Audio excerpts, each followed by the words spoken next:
जबकि ऊर्जा उपलब्ध हो। Without power you cannot develop, and without power you cannot actually move ahead at all.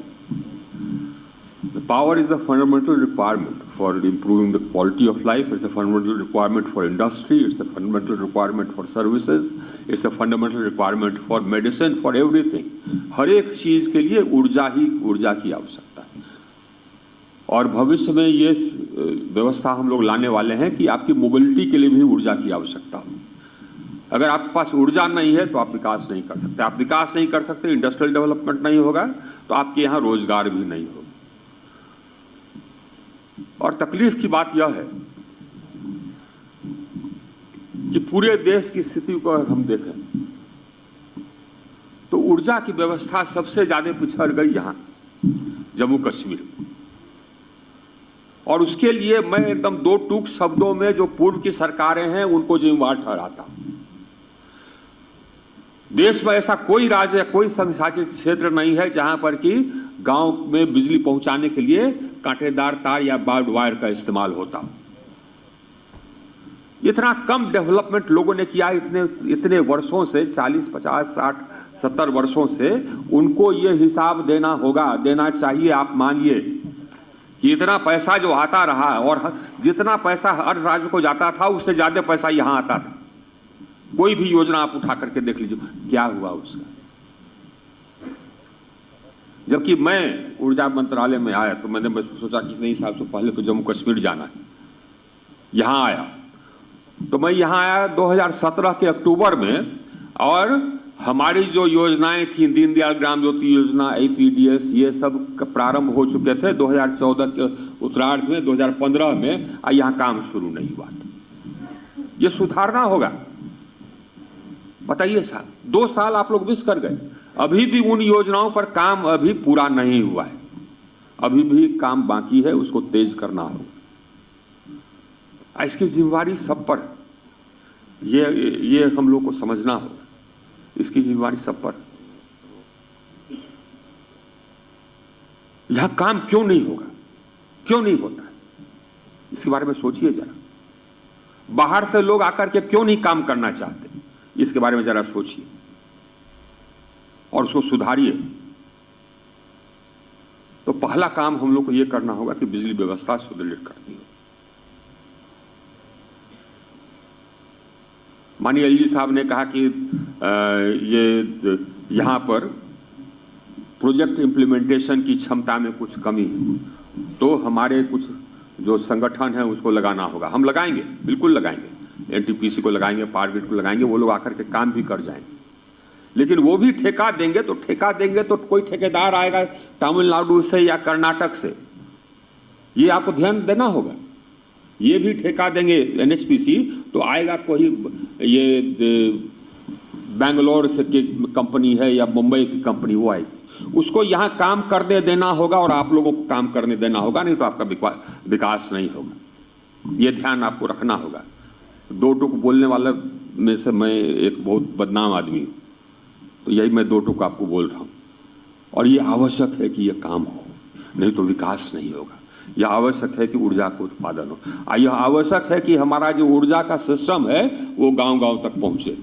राशि की कोई कमी हम नहीं होने देंगे। ये राशि, ये आप ध्यान रखें,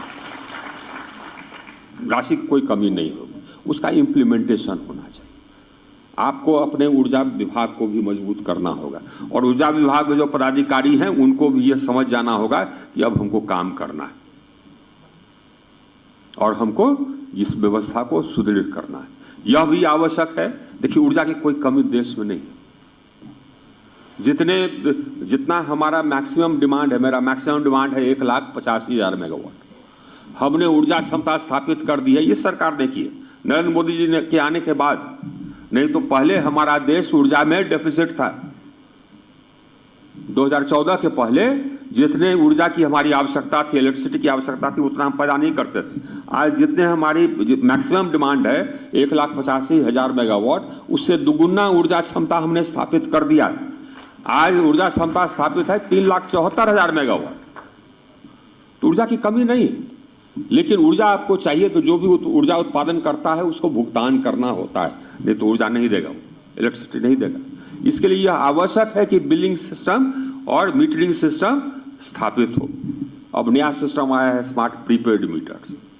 अब वो समय चला गया, जमाना चला गया जबकि कोई आकर के मीटर रीडिंग करता था मैनुअली, और फिर जाकर के रिपोर्ट करता था, फिर बिल प्रिंट होता था, फिर बिल आपके घर आता था।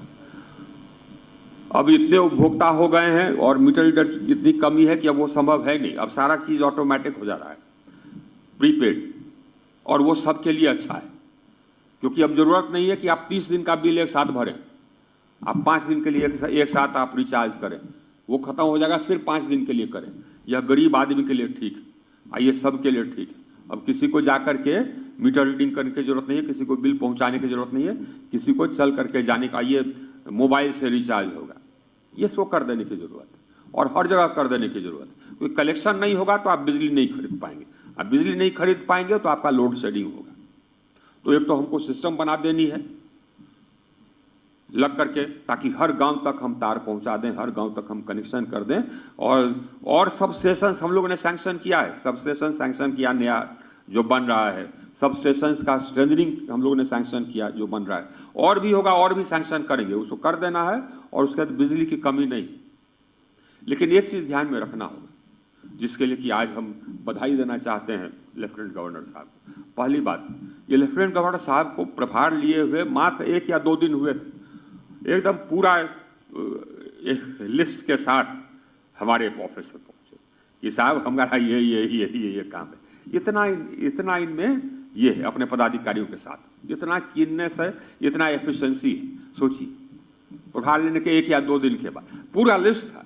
तो हमने कहा कि हम एक एक काम करेंगे, आपका एक एक काम करेंगे, क्योंकि इतना जो डायनेमिज्म है वो देख करके अच्छा लगता है।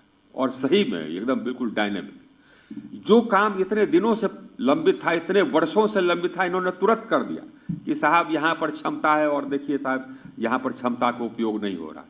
आज दूसरे राज्य में आपको बताता हूँ, जैसे कि लेफ्टिनेंट गवर्नर साहब ने कहा, हिमाचल प्रदेश में एक दूरदर्शी मुख्यमंत्री आए, उनके पास भी हाइड्रो संपदा थी, उसका उपयोग करके उन्होंने अपने प्रांत के लोगों का पर कैपिटा इनकम 3 गुना कर दिया। सिक्किम ने भी यही किया, भूटान भी अब यही कर रहा है, उसने भी अपना ये पर कैपिटा इनकम का 4 गुना कर दिया, सिर्फ हाइड्रो से पावर जनरेट करता है और हमको बेचता है और हम खरीदते हैं। वैसे ही आप भी कर सकते हैं, जिसके पास जो संपदा रहती है उसका उपयोग करता है। किसी के पास अगर सोने का खान रहता है तो सोने को मिट्टी में थोड़े डाल देता है, निकाल करके उसको बेचता है और उससे अपना विकास करता है। यहां पर वैसे ही था, निर्दय नहीं होते थे, या निर्दय होते थे तो ऐसे ऐसे होते थे जिससे कि भ्रष्टाचार की बू आती थी। साफ बात, 2 टूक बात, बहुत सारे प्रोजेक्ट दे दिए गए प्राइवेट पार्टीज को, जो कर नहीं सका तो प्राइवेट पार्टी को कैसे दे दिए साहब? आपने क्या किया? आपने कोई बिड बुलाया क्या? आपने ट्रांसपेरेंट ढंग से किया क्या? ये सब सवाल आप लोग को पूछना चाहिए ना। और आप लोग अगर नहीं पूछेंगे ये सवाल उन लोगों से तो हम मानेंगे क्या कि आप भी पार्टी थे उस भ्रष्टाचार में? हर एक आदमी को अपने जो शासक हैं उसको अकाउंटेबल रखना होता है। तो पूछिए कि भैया आप निजी कंपनियों को जो अलॉट कर दिए थे हाइड्रो प्रोजेक्ट्स, किस आधार पर किए थे? कर तो दिए लेकिन बना नहीं। तो खैर अब सब कैंसिल वैंसिल कर करके अब मनोज जी बोले कि नहीं साहब से इसको होना है, तुरंत डायनेमिक स्ट्रेट निर्णय, साफ, कहीं कुछ नहीं। निर्णय ऐसे होता है, अब विकास ऐसे होता है, अब विकास हो जाएगा। जबकि आप फिर 3000-4000 मेगावाट बेचने लगेंगे भारत को, भारत के अन्य राज्यों को, तो आपका इनकम बढ़ जाएगा। ये कुल ये सब प्रोजेक्ट्स आ जाने से करीब 8000 करोड़ प्रति वर्ष आपका इनकम हो जाएगा, जिससे कि रोड बनेंगे, स्कूल बनेंगे, अस्पताल बनेंगे। ये सब क्या हो रहा था भाई? ये लोग कर क्या रहे थे? अपने तो बड़े बड़े भवन बना लिए, कहां लंदन में, रोम में, पेरिस में, यहां तो विकास हुआ नहीं। ऐसा जगह हम कभी सुने नहीं थे कि भाई बाबलेड वायर से तार जा रहा है, अब बिजली जा रही इस जमाने। क्या आप लोग इससे भी पीछे हैं? जो उत्तर पूर्व के राज्य है उससे भी पीछे हैं आप। इसको सुधारना होगा, विकास करना होगा, और विकास की कुंजी है पावर, इलेक्ट्रिसिटी। और उसका आपके पास भरपूर भंडार, उसका उपयोग करना है और उसका उपयोग करके उसका इनकम करना है और ऐसा आबो हवा बनाना है कि लोग आकर के यहाँ इन्वेस्टमेंट करें, क्योंकि लोग आके इन्वेस्टमेंट नहीं करेंगे तो विकास नहीं होगा। हमने पिछले हम लोग की सरकार आई 2014 में, उसके बाद से लेकर के आज तक 1,39,000 मेगावाट ऊर्जा क्षमता स्थापित किया है और उसमें पब्लिक इन्वेस्टमेंट बहुत कम है, ज्यादातर प्राइवेट इन्वेस्टमेंट सिर्फ हम ट्रांसपेरेंट ढंग से करते हैं। दुनिया का कोई ऐसा फंड नहीं है, पेंशन फंड, चाहे बड़ा से बड़ा फंड ले लीजिए, कैनेडियन पेंशन फंड ले लीजिए, कोई पेंशन फंड ले लीजिए, जो कि हमारे यहाँ इन्वेस्टेड नहीं है, आकर के इन्वेस्टमेंट करता है। हमारे यहाँ रिन्यूएबल एनर्जी का ग्रोथ रेट दुनिया में सबसे अधिक है और हमको ब्लूमबर्ग ने रेट किया है कि दुनिया का सबसे अट्रैक्टिव इन्वेस्टमेंट डेस्टिनेशन भारत है रिन्यूएबल एनर्जी में। और रिन्यूएबल एनर्जी का ग्रोथ रेट हमारा दुनिया में सबसे अधिक है। क्यों? हम ट्रांसपेरेंट व्यवस्था रखते हैं और लोग आकर के इन्वेस्टमेंट करते हैं। अगर नहीं करते तो हमारा नहीं विकास होता। तो इन्वेस्टमेंट लाने के लिए भी एक आबोहवा तैयार कर दी होगी। आइए, विकास चल पड़ा। मैं तो मानता हूं कि जो ये क्षेत्र यूनियन टेरिटरी हुआ, इस क्षेत्र के का विकास का उदय होने का समय उदय हो रहा है, एकदम तेजी से हो रहा है। वो पिछला बात भूल जाइए, जो लोगों को ठग करके अपने पैसा बनाते रहे और अपना घर बनते रहे, इस क्षेत्र को इतना बैकवर्ड छोड़ दिया कि शर्म नहीं आती है लोगों को। वो लोग को बुला करके यहाँ पर खड़ा करना चाहिए, आप पूछना चाहिए कि क्या किया आपने साहब। दोनों पार्टी बारी बारी से कभी ये या कभी वो, कोई योजना देने में एकदम बिल्कुल कमीशन, बिना कमीशन का कहीं कोई नहीं। क्या होगा भाई? वो सब अब गया। अब विकास होगा, आम आदमी का विकास होगा, घर घर बिजली जाएगी। आपने सुना ना, 2014-15 में ग्रामीण क्षेत्रों में इंडिया में बिजली जाती थी करीब 11.5 घंटा। आज हम लोगों ने सर्वे किया, इंडिपेंडेंट सर्वे बताता है कि ग्रामीण क्षेत्रों में 20 घंटा बिजली है, 20 घंटा। हम लोगों ने पूरे क्षेत्र, पूरे इंडिया को एक ग्रिड में बांध दिया। अब 20 घंटा ले गए ग्रामीण क्षेत्र में, शहरी क्षेत्र में 22 से 23 घंटा है।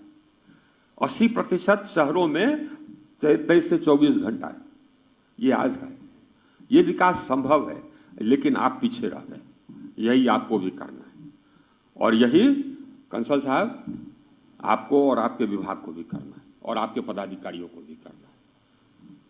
23 घंटा 24 घंटा हर जगह बिजली का कहां पर प्रवाह रुकता है, कहां पर ये है बैरियर है, कहां पर कंजेशन है, उसको निकालना, उसका स्कीम बनाइए, हम लोग फंडिंग कर देंगे, उसका इम्प्लीमेंट कराइए और बिजली हम लोग पहुंचाएंगे 24 घंटा जम्मू कश्मीर, कारगिल, हर जगह। ये जब तक नहीं होगा तब तक हमको लगता है कि हमारा काम अधूरा रह गया। पूरा देश हो जाए, हमारा यूनियन टेरिटरी छूट जाए, ये इसका मतलब कि हम अपना पूरा काम नहीं कर पाए। तो हमारी जिम्मेवारी है और इसको हम लोग करेंगे। मैं पुनः बधाई देना चाहता हूं मनोज सिन्हा जी का। एकदम डायनेमिक डिसीजन मेकिंग जिसको कहते हैं, वो ये का। और हाँ, जितेंद्र जी तो खैर हमको रेगुलरली फोन करते ही थे कि जो भी योजनाएं हैं इनको निकल जाएं। तो हमारे पीछे दो लोग आपके यहाँ से एकदम बिल्कुल मजबूती से लगे रहते हैं कि हमारा काम हो जाना चाहिए, लेकिन वो होगा, क्योंकि ये जिम्मेवारी हमारी भी है। हम किसी प्रदेश को, किसी यूनियन टेरिटरी को हम पीछे नहीं छोड़ सकते, तो इसको तो करना होगा। और अभी जम्मू कश्मीर एक चैलेंज है, हमारे लिए एक चैलेंज है, हम सब के लिए चैलेंज है। ऊर्जा के क्षेत्र में ये सब नहीं होगा साहब कि हाँ ये 10 घंटा बिजली, 12 घंटा बिजली, नहीं, ये संभव नहीं। इसको हम लोग सुधारेंगे। सुधारने के लिए लेकिन एक बात जरूर है, बिजली का दाम आपको भुगतान करना पड़ेगा। ये मन में बैठा लीजिए, फ्री बिजली नहीं होती। बिजली आपके यहाँ पहुंचाएंगे जरूर, लेकिन बिजली उत्पादन का जो दाम लगता है वो आपको देना होगा। ये एकदम मन में बैठा लीजिए, फ्री बिजली कहीं से नहीं आती। कनेक्शन हम जरूर दे देंगे, बिजली पहुंचा भी देंगे, लेकिन जलेगी तब जबकि आप भुगतान करने के लिए तैयार रहिए। बहुत बहुत धन्यवाद, बहुत धन्यवाद। माननीय केंद्रीय मंत्री श्री आर.के. सिंह जी, बिल वितरण एम्प्लॉयमेंट यहां से हो सकता है, यहीं से करेगा। उसके लिए ट्रेनिंग भी यही करावेंगे। लोगों को एम्प्लॉयमेंट करने के लिए ट्रेनिंग का भी व्यवस्था आपका यही करिए, लेकिन हमको चाहिए एम्प्लॉयमेंट लोकल, जो लोकल हो सकता है लोकल। हाँ, जहां पर कि आपको डिग्री चाहिए अगर वो तो ठीक है साहब, आपको जो क्वालिफिकेशन चाहिए, लेकिन उसके लिए अगर अनस्किल्ड है, स्किलिंग का भी जिम्मेवारी आपका, तो एम्प्लॉयमेंट करेंगे। दूसरा, ये स्मॉल हाइड्रो की चर्चा हुई, तो वो स्मॉल हाइड्रो भी जहां कहीं भी है वो भी आप करें। अब ये हमारा जो रिन्यूएबल एनर्जी मिनिस्ट्री है, उसका भी हमको चीफ सेक्रेटरी साहब ने और रोहित कंसल ने बताया था कि उसका भी करीब 2000 करोड़ का स्मॉल हाइड्रो लंबित है, उसको भी हम स्वीकृत कर देंगे। बहुत थैंक यू सर।